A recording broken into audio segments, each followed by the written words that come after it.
I made a list of 10 tips and I guess tricks and small things that some people don't know. Here's another one. The first one, when you play as a healer, Kokona, when a teammate dies, revive them immediately. This applies mostly when you play rank 5v5, the search and destroy. Revive them immediately. Chances are, if you don't use it, you lose it. You're probably not going to have an opportunity, because especially that game mode is quite hectic, and even more so when it's ranked. If you see someone die in the corner of your eye and it's a teammate, just revive them immediately. You're probably not going to have a good chance of reviving them, except doing it, quite early in the game. No use to like waiting and seeing and weighing the odds if you have enough players in your team versus enemy team to see if you're gonna win that fight or not. You're probably not gonna have time to do it, and if you wait that long, it's probably gonna be too late. So it's gonna cost you the match anyways, or the round anyways. Number 2. Do not challenge Aubrey. Do not challenge Aubrey. Even more so when she's on her Q. Just do not do it. It's not worth it. The odds are stacked against you. Just don't challenge her unless you're super confident that you can win that fight, agitate her, poke her, basically like make her, annoy her to the point where she gives up that spot and goes away or runs away. Even when she's not using her Q, that shield is just it's just too good. Exceptions are if you have a sniper or something, you can peek and shoot before she even gets shots against you, but you cannot out damage her on a gun to gun situation. It's just not gonna happen, unless you're playing like a horrible player. But remember, I'm mostly talking like ranked or like a little bit above like novice players. I wrote this down. I'm gonna skip this if I'm incorrect. You cannot shield activated. Shoot through your friends. You can. Okay, that was my goof. Regardless, be wary of your teammates, I guess. When a lot of people are camping and they're holding like a angle or something, they tend to just kind of stand still. Okay. And beware of your friends constantly running in front of you, because you're gonna lose sight of the enemies. And creating like a line of your teammate, it's not just like your fault. Your whole team shouldn't do this. You shouldn't create like a line. You and your team shouldn't like create a line so the enemy can just burst you down. Number 4. Oops. When your teammate is, this one is so important, but no one thinks about this ever because people are so selfish in this game. When your teammate is clearly hiding, so let's say they've been on like a 1-to-1 fight or 1-to-2 fight or whatever, and they're like hiding in the corner, like here or something, and they're trying to heal up. Recover your strength. When you come in bursting, you are fucking up your teammate. Because if it's like a 2v2 or something, or sorry, in this case, since your teammate is hiding, if it's a 1v2 and you start bursting, you're going to aggro those players and they're going to come rushing towards you. And you can probably escape, but now you just fucked it for your teammate who's like 10 HP or something. So a good thing to keep track of, I guess, what your teammate is doing and if there's a reason why they're not like active in a fight. And that can probably help, win the match. If you can help that teammate recover, especially if you have like a healing ability or grenade you can throw at him. Oh yeah, this one is so important. No one knows about this, or no one seems to know about this. The Stringify, right? People talk about movement speed when it comes to this. Like, is it faster to fly or just run or whatever? Obviously, you're slower when you're on the Stringify thing, the paper thing. You're slower when you walk. But something that people don't know is you get a movement speed when you exit the paper mode, when you exit the Stringify. So when you're on a Stringify thing here, you get a boosted move when you get out of it. right? Because there's no initial running up to there's no initial pause between Stringify and running. So here's an example. When you stand still and you go forward, your character is very, very slow during like 1.5 seconds or something, or 1 second. As you see there, she's like walking like 3-4 steps before starting to run, right? It takes longer. But with Stringify, it's immediate. So that's like a really nice thing to think about. Number 5, I keep on losing track of these. Don't get baited / waste time. Give up fights. This one is so important because some people have such a ego and they just Even if I die today, they just I'll do bomb so with rush no regrets. or they refuse to give up fights. When you're in a team situation and you're like 1v1ing someone and you're both like getting a few shots and then hiding, getting a few shots, hiding, and you're like, fuck, I'm gonna kill this motherfucker. Eventually, it's not worth it. Like, eventually, you're wasting like 30, 40, 50 minutes while your team is like on the other side of the map or something. Eventually, it's just, it's not worth it. It just give up, go back, change position or whatever. And also think about this.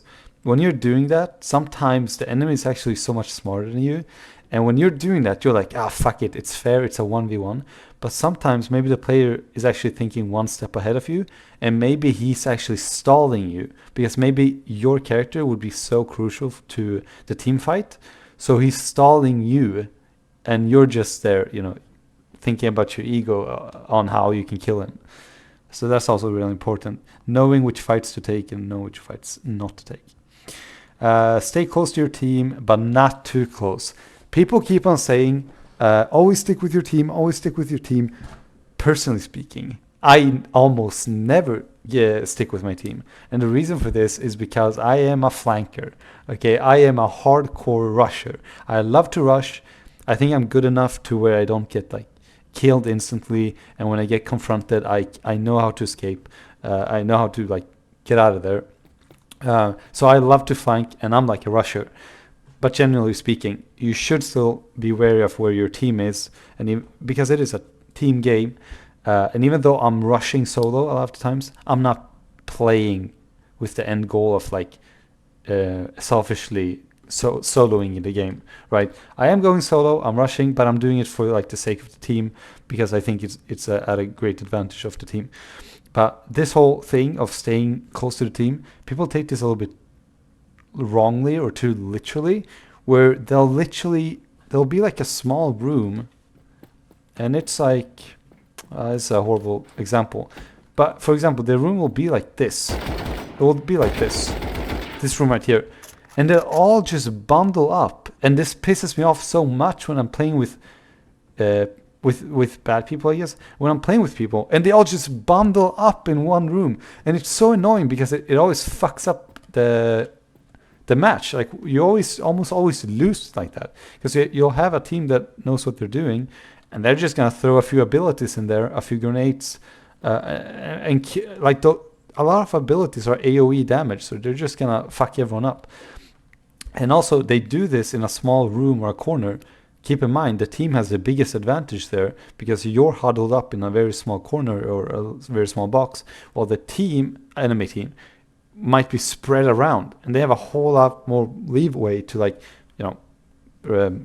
dip and dodge and poke at you until you basically lose. You'll almost never lose these fights where you're huddled into a small corner.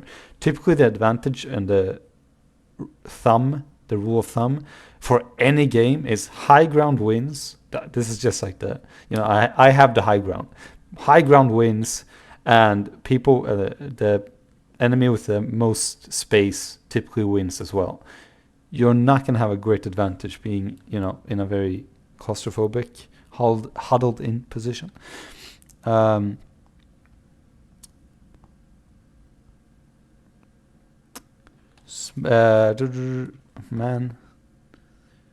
Oh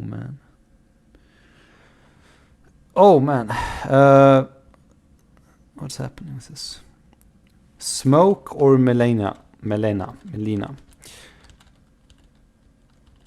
Yeah, smoke. Yeah, okay. Smokes, using smokes or using It's finally my turn. meddelina. Sorry, I keep on saying meddelina. Let's get started. Using this or using smokes, but preferably this. She's so good. I am simping so hard for this character. I know. No one plays her. No one really plays her. And there's no mains of her. And that's fine, but she's so good. You have to have her. And It's my turn. I know I've seen a lot of people use Pink all loaded. I know I've seen a lot of people use this ability. Like a lot of pros have recommended this ability. I completely disagree. I think this ability is useless. It's pointless. Especially when you have the max 3, so you get 3 Qs. The thing this ability does is when you shoot, Now this is what I it call basically a stroke of plops artistry. all over the map in like a straight line. Which is cool and all, but a lot of the times you're not going to need this. You're really not going to need this much surface area. Especially because the maps are not that big. And you already have 3 of them. So this is a waste of ability in my opinion. Just don't get it, okay? What you should get is a die blast. And this one, this is why I say meddelina is a she's a must, man. You just can't replace her with smokes. I take back what I said. No smokes. Just have meddelina, okay? She's a must. It's crazy how much I've done for my team when playing her, when I've like been learning how to play her. The amount of handicapping you can do to the enemy team is insane with 3 balls, okay? By the way, if you don't know, when you use the Q with that passive ability, Awaken 3, Now this is what I it call creates a the stroke of splash artistry. and it creates this ball. And it blocks the full vision of the enemy and your team, of course, as well. But when an enemy goes through it, and they have to go through it to pop it, I'm sure grenades don't work. No, they have to go through to pop it, and when they do, they'll take damage. Or sorry, they do not take damage. They'll get paint on Pink them, all loaded. which makes them not being able to do this even if they move outside of the radar. Anyways, a lot of the maps are pretty small, and a lot of the places will have maximum 4 exits, but a lot of times like 3. And you can just think of how OP this is when there's 3 or 4 exit and you have 3 balls. So let's say this is an entrance, Now this is what I call a and stroke this of is one, artistry. and this is one. Okay, now this whole thing is a little bit too big. Let's just pretend like it's a normal door in a normal map where the doors are typically not that big. This will block the whole vision here. He just walked into it. The whole vision here and the whole vision here. And let's just pretend there's an entrance here. That's gonna do you so much good. Imagine how many snipers, imagine how many like enemies you're just fucking over. And by the time an enemy shows up and pops it, guess what? You have another one, Now this right? is what I call a Or stroke even of if they pop artistry. one, there's so many, like you have at least 2 left, right? So OP, so OP. I can't stress it enough. It's so OP and underrated.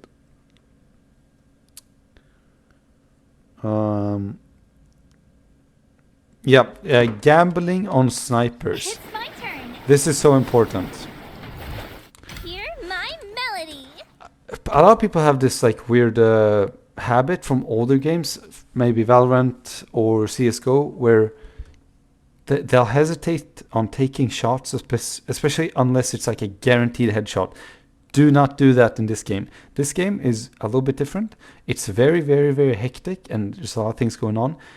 You won't be that punished missing shots as a sniper in this game. Unlike other games like Valorant and CS:GO, you won't be that punished missing shots. This game relies on a active combat situation, even as a sniper. It's a lot of back and forth shooting over and over and over again. Even as a sniper, it's not a one and done thing when you miss a shot. Even if you go against another sniper, you shoot a shot. Let's pretend I missed there, right? You shoot a shot, you miss. Since you have this paper mode, the chances of you getting hit by a sniper is so astronomically low anyhow. So you have another chance. Like, do not be scared of missing shots. So even if it's not a sure thing, a lot of the times, if not most of the times, if you have average to good aim, just having a good idea of if a shot will hit or not rather than hesitating, just take the shot. It will still be a tool and an opportunity for you to learn. And when you do that enough times, when you take the shots, even though you're not 100% sure you're going to hit them, eventually your aim will be better and better and better and better, and you'll hit a higher percentage of the shots you do. The fluke shots you shoot even without being that confident, because you'll become more and more confident because your aim will be better. So yeah, that's very important. Do not be scared of missing sniper shots. Better miss with the chance of hitting rather than not shooting two-thirds of your shots. Okay, last one, number 10. Sacrificing yourself for the team. This one is so OP, and I think I might be alone on this one because people just don't agree. What's a good class? I think this girl is beautiful for this. Flavia. Okay. People always say, do not go like ape mode, do not sacrifice yourself, play safe, play safe, play safe. I disagree so hard. The more aggro you can be, as long as you have a team backing you up, is better. Confidence and aggro will win you almost every fight, okay? It really will. So the whole thing about not sacrificing yourself and going berserk, I disagree so hard. Because if you know what you're doing and your aim is pretty good, just bombing in, just going in on a team, as long as you have good movement, and you can go in 1v3, 1v2, 1v3, even 1v4.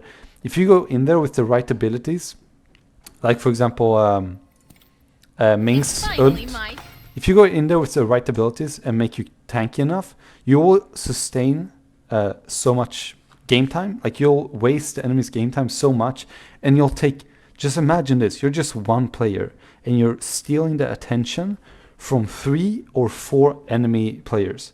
And while you're doing that, preferably your team should come in and wipe them and clean them out, because now you're taking typically the way you measure if something is worth it in a game like this, when it's like 3v3, 4v4, 5v5, the typical way you measure if a choice is worth it is, are the chances of you getting 1 kill versus your team losing a kill, aka like a teammate dying, or is the chance higher? And if it's higher, then it's almost always worth it. So if you can get 2 kills and you lose a teammate, absolutely fucking worth it, right? So if you go in and you just go aggro as hell in a room of 3 or 4 people, and you can sustain a few seconds, enough for your team to come in there while the enemy team is distracted, especially with like a character like Flavia, where you can ult or Q to really distract the enemy, right? So imagine you come in there and maybe you manage to get 1 kill. Even better if you manage to get 1 kill, but even just popping off enough damage will be worth it. That's what I think, right? You can come in and you use your ult. And while sorry, this is my Q. You use your Q, they kill you. Well, they don't really kill you, but they put you in the little butterfly thing. And now the room has the ball, which blinds them, right?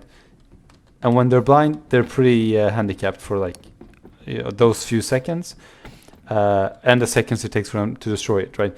And by that time, your team can wipe the whole squad. So I absolutely do not believe in the whole, don't sacrifice yourself in fights. I don't buy it. I don't believe it. It can 100% be a valid choice to do. Okay, that was about it. I was going to make the video like 6 minutes long or something, but I was rambling like crazy. But yeah.